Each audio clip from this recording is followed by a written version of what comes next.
Magician's taken. Story.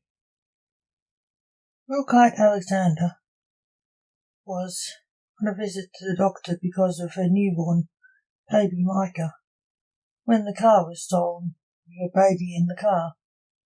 In a moment of inattention, the kidnapper noted the baby was grey-skinned, an alien hybrid.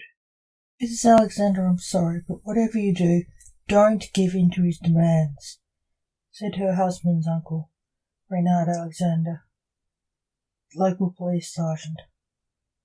If I give myself into him, he will release my son, said Milkite Alexander, a grey alien. No, Milkite. He's a conspiracy theorist. He thinks aliens are worse than vermin, said the coroner.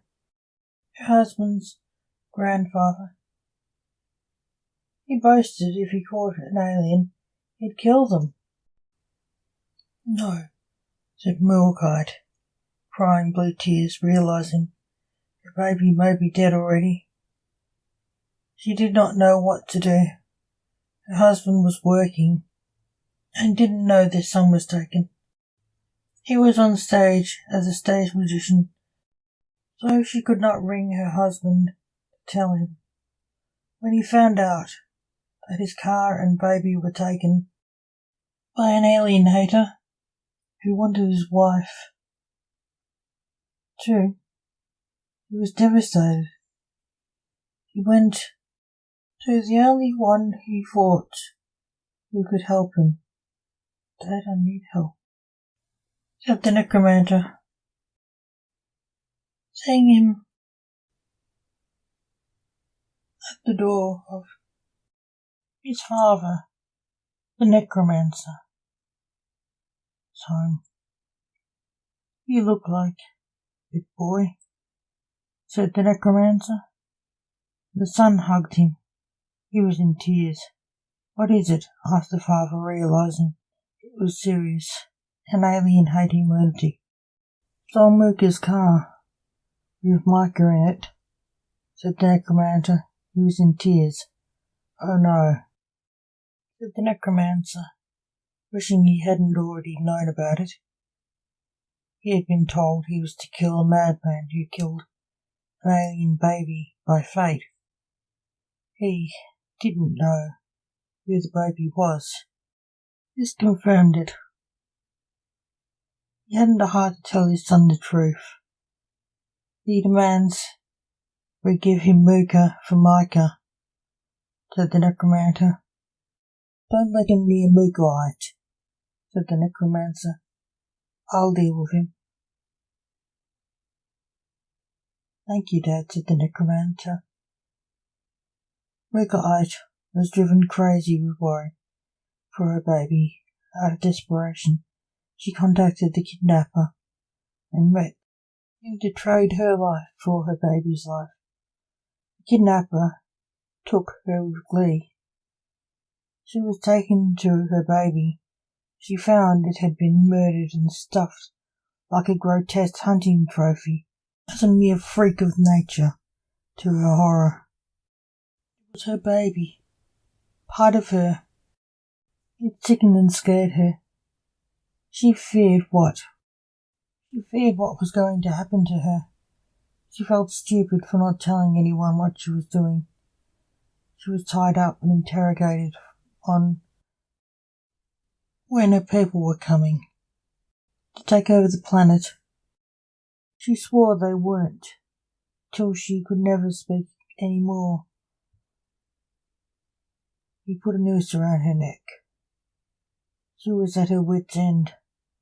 She would miss her husband, but thought she would be with her baby, she thought. He kicked the chair she stood on away. She was hung for 3 minutes. When close to death, she fainted. Finally, said the alien, later, thinking her dead, growing impatient. He took her down, stripped her body of clothes. she wore, and wondering what the magician saw in her. To him she was ugly. He sat thinking how he was going to display her body before he gutted her and stuffed her. He decided to stand her nude, as if standing naturally. What did aliens need clothes for anyway, he thought. He placed her on a table to gut her. She slept still. He put a knife to her chest. She awoke screaming. Startled, he halted his work, then raised his knife, meaning to kill her. He stopped. Let her go. Ah, the voice snarled. Why do you care for this alien trash? She's an invader. I'm doing the Earth a service, said the alien hater. She is nothing of the sort. She's the sister of an ambassador, said the voice. They are here for peace, not war. No, she's an invader, said the mad theorist. You are insane, said the voice. Let her go or die. Leave or I'll kill her, said the alien hater. Do not think I'm a fool. I leave and you won't kill her, said the voice. Who are you? Asked the alien hater. The necromancer. You murdered my grandson, said the voice. The alien hater dropped dead, with a sword in his back. Milkheart was happy.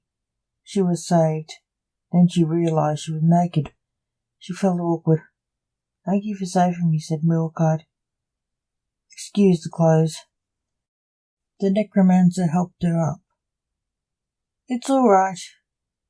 We can't avoid it, said the necromancer, making clothes for her to put on, and walked over to his stuffed grandson.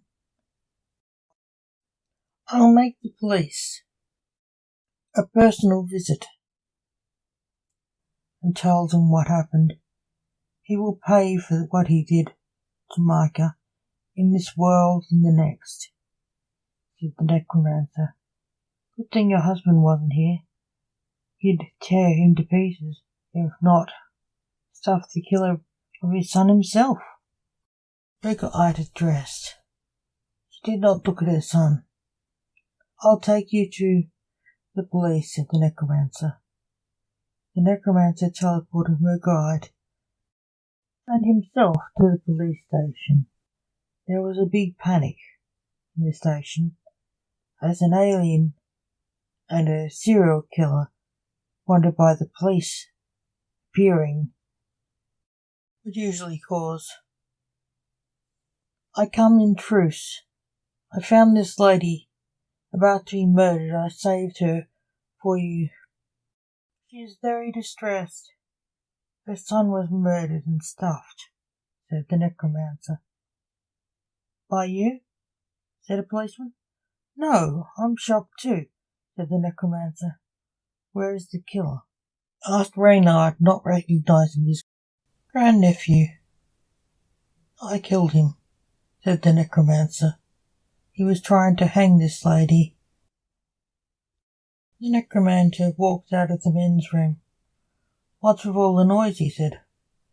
Lance, said Murgaid, running into his arms, bursting into tears. Ruka? The necromancer said. Are you all right? Now we are together, I am, said Murgaid. The necromancer smiled, and the necromancer saw him and smiled.